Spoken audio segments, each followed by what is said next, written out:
ಯಡಿಯೂರಪ್ಪನವರು ಕೇಳಿದ್ದು 15,000 ಕೋಟಿ. ಸಿದ್ದರಾಮಯ್ಯ ಅವರು ಇದು ಯಾಕೋ ಸಾಕಾಗ್ತಿಲ್ಲ, ನಾವು ಅಮಿತ್ ಶಾ ಭೇಟಿಯಾಗಿರೋದು ಮಾತ್ರ ಇವ್ರು ಬಿಡುಗಡೆ ಮಾಡಿದಾರೆ ಒಂದಷ್ಟು ಅಂತ. ಇಲ್ಲಿ ಅವರು ಯಾವ ಸೆಕ್ಟರಿಂದ ಎಷ್ಟು ಕೊಟ್ಟಿದ್ದೀವಿ ಅನ್ನೋದನ್ನು ಹೇಳಿದ್ದಾರೆ. ಹೋಮ್ ಮಿನಿಸ್ಟ್ರಿಯಿಂದ ಅವ್ರು ತೆಗೆದುಕೊಂಡಿರ್ತಕ್ಕಂಥ ನಿರ್ಧಾರ ಇದು. ಇಲ್ಲಿ ಸರ್ಕಾರಕ್ಕೆ ಇಷ್ಟು ಸಾಕಾಗಲ್ಲ ಅಂದರೆ ಇವ್ರು ಕೇಳಿದಷ್ಟು ಕೊಡ್ತಾರ? ಕೇಳಿದಷ್ಟು ಕೊಡೋಕ್ಕೆ ಸಾಧ್ಯ ಇರತ್ತೆ. ಅಲ್ಲಿ 15ನೇ ಫೈನಾನ್ಸ್ ಕಮಿಷನ್ನಲ್ಲಿ ಯಾವ ರೀತಿ ರೆಕಮೆಂಡೇಶನ್ ಇರ್ತದೆ, ಅದ್ರಲ್ಲಿ ದುಡ್ಡೇನಿರುತ್ತೆ ಅದ್ರ ಮೇಲೆ ಮಾಡಬೇಕಲ್ವಾ. ಈಗ ಇವರು ರಾಜ್ಯ ಸರ್ಕಾರದಿಂದ SDRF ದುಡ್ಡಾಗಿದ್ದು ಎಷ್ಟು ಕೊಟ್ಟವ್ರೆ? ಜನಗಳಿಗೆ 2,000 ರೂಪಾಯಿ ಕೊಟ್ಟಿದ್ದೀವಿ ಅಂದ್ರೆ ಕೊಟ್ಟವ್ರೆ ಎಲ್ಲರಿಗೂ. ನಾನಿವತ್ತು ಮಂಡ್ಯದಲ್ಲಿ ಚುನಾವಣೆಗೆ ಹೋಗಿದ್ದ ಹೇಳಿದೆ, ನೋಡಿದ್ರು ಜನಗಳೇ ಬಂದು ತೋರಿಸಿದ್ರು. 2,000 ನಿಮ್ಮ ಅಕೌಂಟಿಗೆ ಬಂದಿದೆ ಅಂದರು ಸರ್, ₹1 ಬಂದಿಲ್ಲ ಅಂದರು. ಸರ್ಕಾರ ಇದು ಯಾವಾಗ 6 ತಿಂಗಳಿಂದ ಹೇಳಿದ್ದು 2,000 ರೂಪಾಯಿ ಆಗ್ತಾಯಿದ್ದೀವಿ ಅಂತೇಳಿ. ಹಳ್ಳಿಗಳಲ್ಲಿ ಹಲವಾರು ಕಡೆ ಇನ್ನೂ ನಮ್ಗೆ 2,000 ರೂಪಾಯಿ ದುಡ್ಡೇ ಬಂದಿಲ್ಲ ಅಂತೇಳಿ ನನ್ನ ಹತ್ರನೇ ಚಾರ್ಜ್ ಮಾಡ್ತಾಯಿದ್ರು. ಅದರಿಂದ ಇವರಿಗೆ ತೃಪ್ತಿಪಡಿಸೋದಕ್ಕೆ ಸರ್ಕಾರ ರೆಡಿಯಲ್ಲ.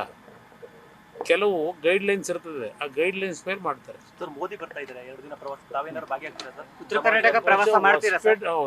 ಉತ್ತರ ಕರ್ನಾಟಕದಲ್ಲಿ ಕಲಬುರಗಿ, ಅಲ್ಲಿಂದ ರಾಯಚೂರು, ಶಿವಮೊಗ್ಗಗೂ ಬಹುಶಃ 29ನೇ ತಾರೀಕು ಹೋಗ್ತಾ ಇದ್ದೀನಿ.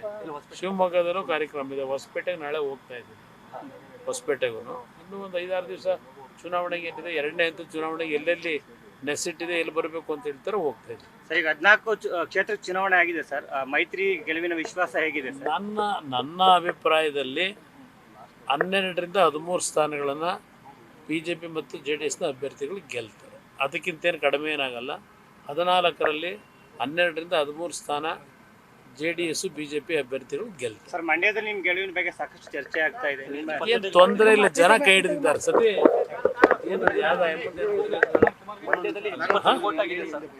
ಮಂಡ್ಯದಲ್ಲಿ 81% ಹೈಯೆಸ್ಟ್ ವೋಟ್ ಆಗಿರೋದೇ ಅಲ್ಲಿ. ಅದರಿಂದ ಲೀಡಿನ ಅಂತರವು ದೊಡ್ಡ ಮಟ್ಟದಲ್ಲಿ ಬರಬಹುದು ಅಂತಕ್ಕಂಥ ನಿರೀಕ್ಷೆ ಇದೆ. ಪುಲ್ವಾಮಾದಲ್ಲಿ ಹರಿಪ್ರಸಾದ್ ಹೇಳ್ತಾರೆ, ಪ್ರಧಾನಿ ಅವರು ಪುಲ್ವಾಮಾ ಸೈನಿಕರ ಮಂಗಲಸೂತ್ರ ಕಿತ್ತರಲ್ಲ, ಅದ್ರ ಬಗ್ಗೆ ಯಾಕೆ ಮಾತಾಡಲ್ಲ ಅಂತ. ಅವೆಲ್ಲ ಬೇಡ, ಅದೆಲ್ಲ ಅವ್ರವ್ರು ಏನು ಬೇಕು ಮಾತಾಡ್ಕೊಳ್ಳಿ, ನನಗೆ ಸಂಬಂಧ ಇಲ್ಲ. ನಮ್ಮ ರಾಜ್ಯ ನೋಡೋಣ ಬನ್ನಿ. ನ್ಯೂಸ್ ಫಸ್ಟ್, ನಿರ್ಭೀತಿಯಿಂದ ನಿಮ್ಮ ಪರವಾಗಿ.